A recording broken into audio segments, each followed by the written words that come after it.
2022년 1월 11일 오늘의 말씀 시작하겠습니다. 오늘 나눌 말씀은 레위기 19장 32절에서 37절 말씀입니다. 너는 샘 머리 앞에서 일어서고 노인의 얼굴을 공경하며 내 하나님을 경외하라. 나는 여호와이니라. 거류민이 너희의 땅에 거류하여 함께 있거든 너희는 그를 학대하지 말고 너희와 함께 있는 거류민을 너희 중에서 나은 자 같이 여기며 자기같이 사랑하라. 너희도 애굽 땅에서 거류민이 되었었느니라. 나는 너희의 하나님 여호와이니라.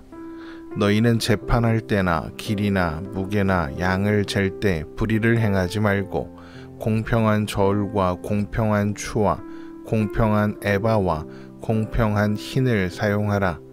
나는 너희를 인도하여 애굽 땅에서 나오게 한 너희의 하나님 여호와이니라. 너희는 내 모든 규례와 내 모든 법도를 지켜 행하라. 나는 여호와이니라.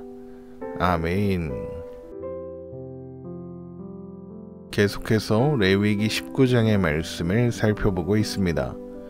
레위기 19장의 핵심 주제는 거룩이고 거룩을 이루며 살아가는 방법으로 제시된 것이 사랑이다 라고 했습니다.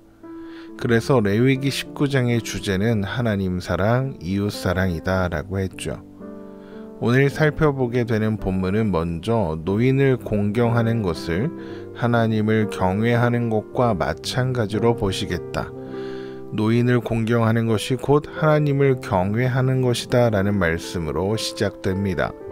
레위기 19장 32절입니다. 너는 샘머리 앞에서 일어서고 노인의 얼굴을 공경하며 내 하나님을 경외하라. 나는 여호와이니라. 노인을 공경하는 것은 그에게 어떤 예우를 갖추는 것도 중요하겠지만 그가 하는 말을 귀 기울여 듣는 것을 의미합니다. 노인의 말을 귀 기울여 들어야 하는 이유는 그들에게 하나님께서 주시는 지혜와 명철이 있기 때문이죠. 욥기 12장 12절에서 13절 말씀입니다. 늙은 자에게는 지혜가 있고 장수하는 자에게는 명철이 있느니라. 지혜와 권능이 하나님께 있고 계략과 명철도 그에게 속하였나니. 하나님의 백성으로서 평생을 살아온 노인이 자신의 삶을 통해서 배우게 되는 것은 무엇일까요? 바로 하나님의 하나님 되심입니다.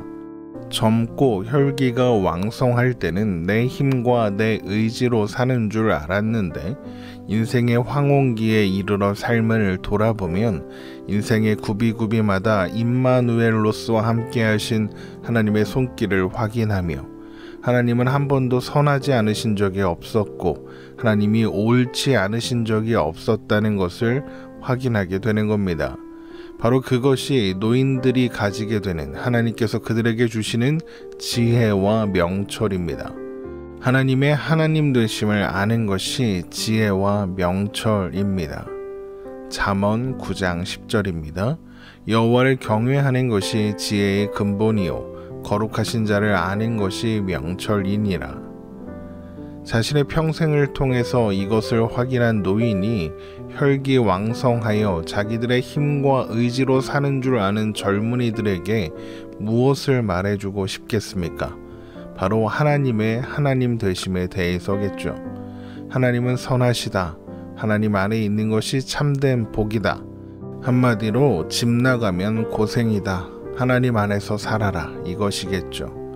하나님께서 노인들이 살아온 인생 여정을 통해서 하나님의 하나님 되심을 아는 지혜와 명철을 허락하셨으므로 노인을 공경하고 그가 하는 말을 경청하라 라고 하시는 겁니다.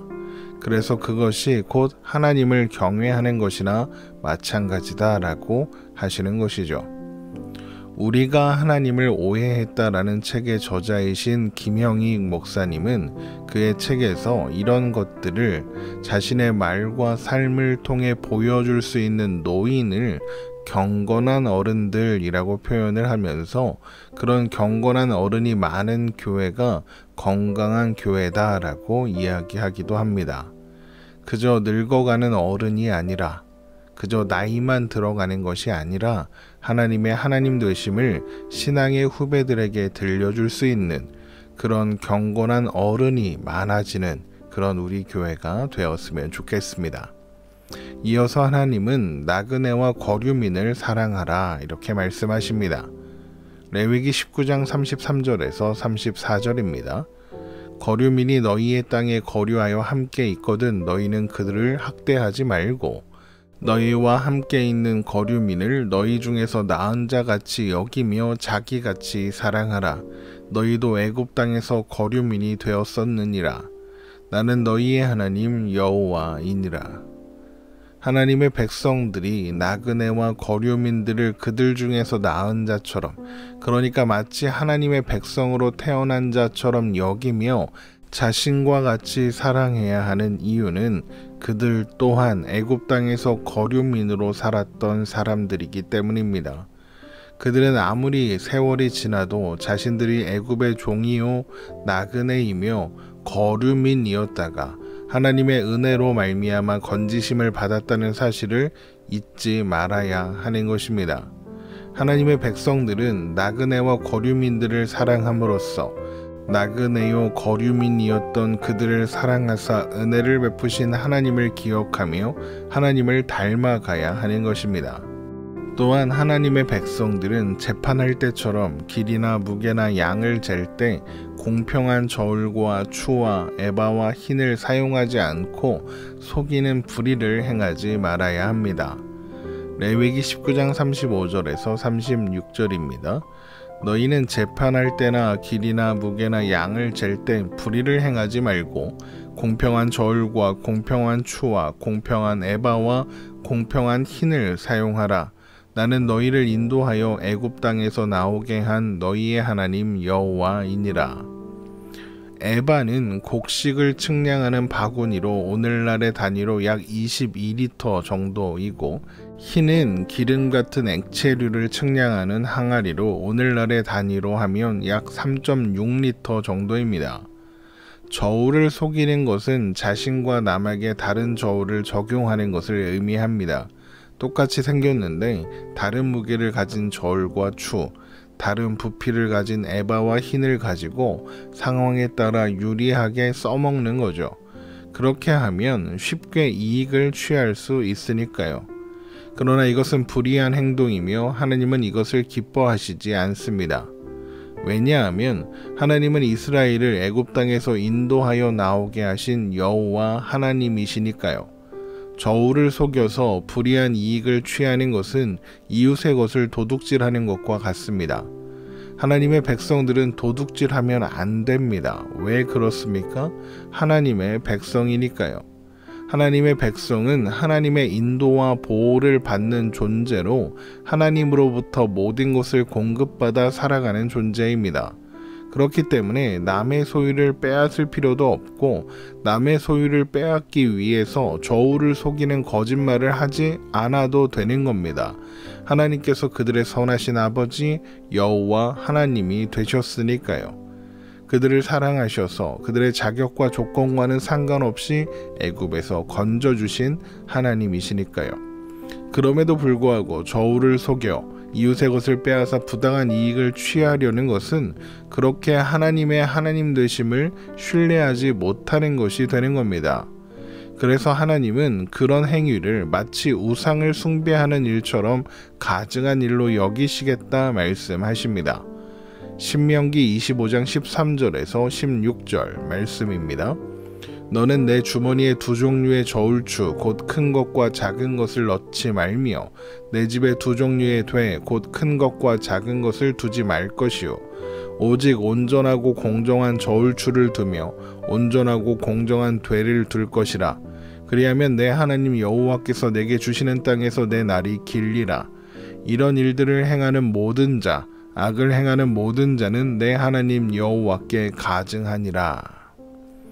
스스로가 하나님 안에서 하나님의 은혜로 살아가는 하나님의 백성이라는 것을 잊지 말아야 한다는 것입니다. 하나님은 하나님의 백성들이 하나님이 하나님이시라는 것을 믿기를 원하십니다. 하나님이 선하고 신실하신 아버지라는 것을 믿기 원하시는 겁니다. 그렇게 하나님의 하나님 되심을 믿는 모든 자들은 하나님께서 명하신 이 모든 규례와 법도를 지켜 행해야 합니다. 레위기 19장 37절입니다. 너희는 내 모든 규례와 내 모든 법도를 지켜 행하라. 나는 여호와이니라. 왜 그렇습니까? 왜 이 모든 규례와 법도를 지켜 행해야 할까요? 이것들을 지켜 행해서 하나님의 인정을 받아야 되기 때문일까요? 그렇지 않습니다. 하나님이 우리의 아버지이시니까요. 하나님이 우리의 하나님 여호와이시니까요. 하나님의 그 놀라운 은혜와 사랑을 받은 우리니까요. 하나님께서 우리를 하나님의 사랑 안에 품으셨습니다.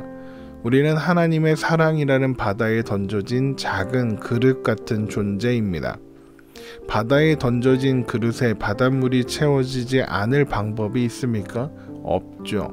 그런 것처럼 하나님의 사랑이라는 바다에 던져진 우리는 하나님의 사랑으로 채워져 가고, 그래서 하나님의 사랑을 닮아가며 그렇게 거룩한 하나님의 백성으로 세워져 가는 겁니다. 그래서 하나님은 우리에게 모든 규례와 법도를 통하여 사랑하는 삶을 살아가라 라고 말씀하시는 것이고, 또한 우리가 사랑으로 살아갈 수 있도록 인도하시는 것입니다. 그렇게 우리 오늘 더 사랑하며, 그래서 오늘 더 거룩해져 가는 하나님의 자녀로 살아가는 우리가 되기를 주님의 이름으로 축원합니다.